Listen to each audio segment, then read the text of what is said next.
YSR Congress party నుంచి మీకు ఏమైనా ఆఫర్ వచ్చిందా? ఒకవేళ ఏమైనా ఆఫర్ వస్తే మీరు వెళ్ళడానికి సిద్ధంగా ఉన్నారా? ఈ మధ్యన కొన్ని వార్తలు వింటున్నాను. ఆ నేపథ్యంలో మీ నుంచి ఒక క్లారిటీ కావాలి నాకు. సరే సార్, యాక్చువల్లీ వైసీపీ పార్టీలో పెద్ద పెద్ద నాయకులు కూడా నాకు ఫోన్ చేసినారండి వాస్తవానికి. Right, okay. చేసి చాలా ధర్మంగా మాట్లాడినారమ్మా, లా అండ్ ఆర్డర్ మాట్లాడినారు, సబ్జెక్ట్ మాట్లాడినారు అని చెప్పారు సార్. కానీ ఎవరు పార్టీలోకి ఇన్వైట్ చేయడమేమో నాకు తెలియదు, కానీ గౌరవ జగన్ రెడ్డి గారు మాత్రం ఒక్క మాట సంబోధించినారన్న విషయం నా దృష్టికి వచ్చింది సార్. అది సజ్జల గారితో జగన్ రెడ్డి గారు అన్న మాట ఏంటంటే, సజ్జలన్న, అందరూ రాజకీయంలో నాయకత్వం చేస్తుంటారు.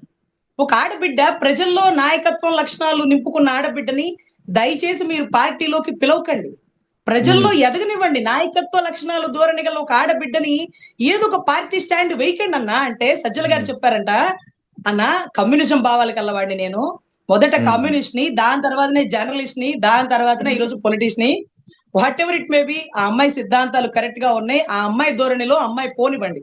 ఏ కండవా కప్పి ఆ అమ్మాయికి ఒక పార్టీ ముద్ర అనేది వేయడం ఏ ఒక్కరికి ఇష్టం లేదు సార్. సో ఖచ్చితంగా నేను తప్పుని తప్పు అని ప్రశ్నిస్తాను. కాబట్టి ఏ రాజకీయ నాయకుడు నన్ను పిలిచి కండవా కప్పి నన్ను ఇబ్బంది పెట్టడు అనేటటువంటిది ఒకటి దృఢంగా నమ్మండి. గౌరవ జగన్ రెడ్డి గారే నిర్ణయించుకున్నది ఏంటంటే, జనాల్లో నాయకురాలుగా ఎదగనివ్వండి. ఎందుకు ఒక పార్టీ ముసిగేందుకు? పోరాడుతుంది, ధర్మంగా పోరాడుతుంది, పోరాడనివ్వండి, తప్పే ఉంది. కనీసం ఎవరు పిలువకండి, తప్పది. ఆ అమ్మాయికి ఇష్టమైతే అమ్మాయి మనతో మాట్లాడుతుందేమో, వద్దు, మీరుగా ఇన్వైట్ చేయకండి, అంతే. ఆ అమ్మాయిని అలా ఎదగనివ్వండి, మనకెందుకు తప్పు. అమ్మాయికి అవసరం అనిపించింది. మీ గురించి అంత పాజిటివ్ గా జగన్ గారు మాట్లాడారంటే చాలా హ్యాట్స్ ఆఫ్. అవును సార్, అందరికి కండవాలు కప్పి పిలవడం ఎందుకు సార్? ఒకళ్ళనన్నా జనాల్లో నాయకురాలుగా ఎదగనివ్వండి. వాళ్ళు ఏ నింద అయితే వేస్తుంది. ఇప్పుడు ఆయన కనిపించుంటది, అంటే వాళ్ళు ఒక మీటింగ్, ప్రెస్ మీట్ పెట్టుకున్నప్పుడు అడిగినారట, పెద్ద పెద్ద వాళ్ళు సజ్జల గారు అడిగినారట, పేర్ని నాని గారును, అంబటి రాంబాబు గారు, జోగి రమేష్ గారును, ఏమయ్యా నువ్వేమన్నా అమ్మాయిని అడిగినావా సహాయం? అడగలేదా? ఎవరన్నా డబ్బులు ఏమన్నా ఆఫర్ చేసినారని చెప్పుకుంటారు, ఎవరన్నా అడిగినారా? లేదన్నా.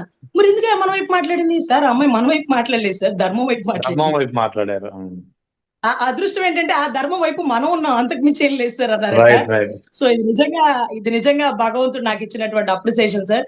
దయచేసి జగన్ గారు నన్ను అర్థం చేసుకున్నందుకు ధన్యవాదాలన్నా.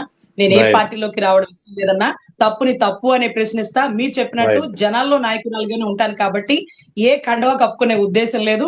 ఈ క్లారిటీ జనసేన వరకు, టీడీపీ వరకు కలిగితే చాలు సార్.